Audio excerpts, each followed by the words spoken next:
Arthur goes to camp.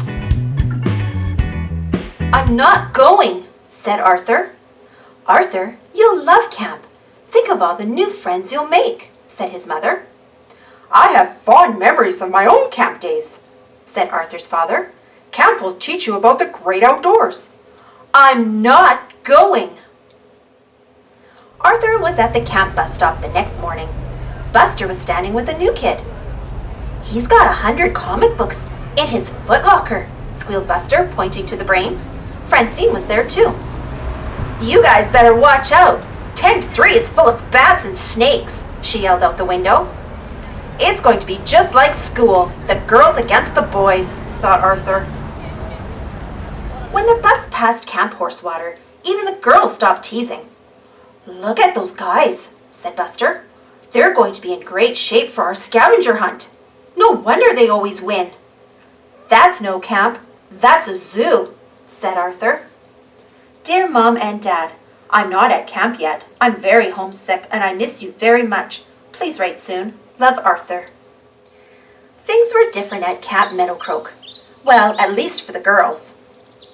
I'll do my best to make this a wonderful summer for you, said the girls' counselor Becky. Even Muffy looked eager when she pulled up in her limousine. Where do I plug in my air conditioner? She hollered. The boys' counselor was a different story. Attention, men! Line up!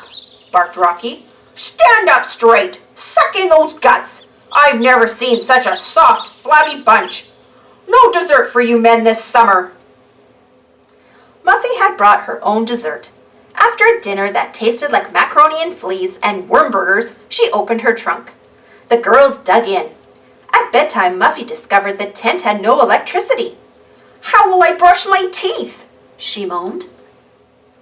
The boys were too tired from all their running and push-ups to think of brushing their teeth. They crawled under the covers. Arthur screamed. Amphibians! How fascinating, said the brain.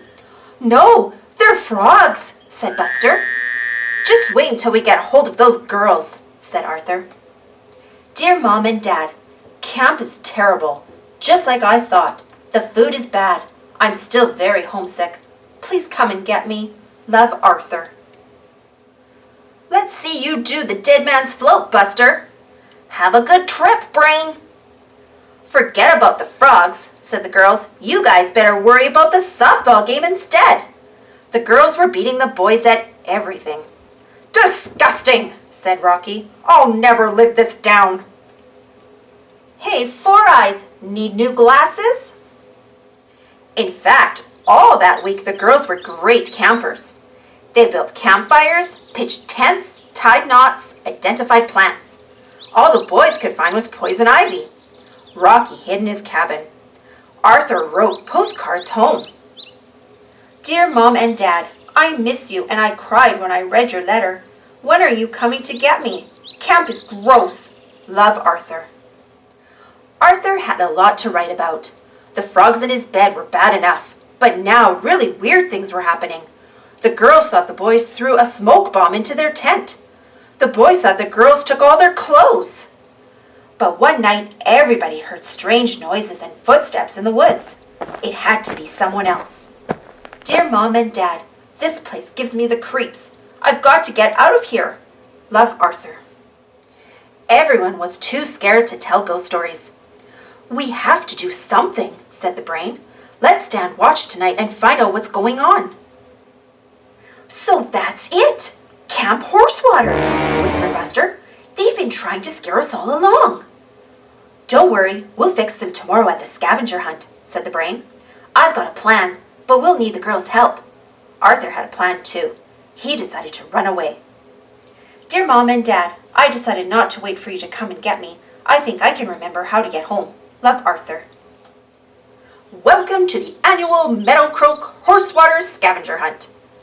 The next morning, Becky read the list of things to find. And be back at sunset, she said. The brain nudged Francine.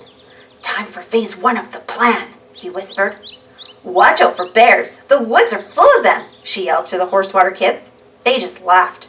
Nobody noticed Arthur sneaking away. Everybody was in the woods looking for things.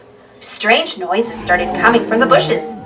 Suddenly, a huge furry animal burst from the underbrush. "A bear!" hollered Muffy and Buster and Francine, trying not to giggle.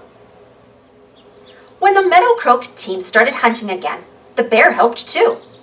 "How can you wear this coat, Muffy?" The brain's voice floated out from the fur. "It's so hot." "It's never too hot for mink," Muffy grinned. "Our plan really worked, but we still haven't found a flashlight. And has anyone seen Arthur?" said Buster. "It doesn't matter if the Horsewater team never comes down from the trees. We can't win if we don't have everything," groaned Francine. Meanwhile, it was getting dark and Arthur was lost. He heard strange noises. Were they footsteps? Arthur reached into his backpack for his flashlight. He snapped it on. "A flashlight! We won! 3 cheers for Arthur!" Dear Mom and Dad, the scavenger hunt was great. Camp is great. I want to come back next year. Love, Arthur. The end.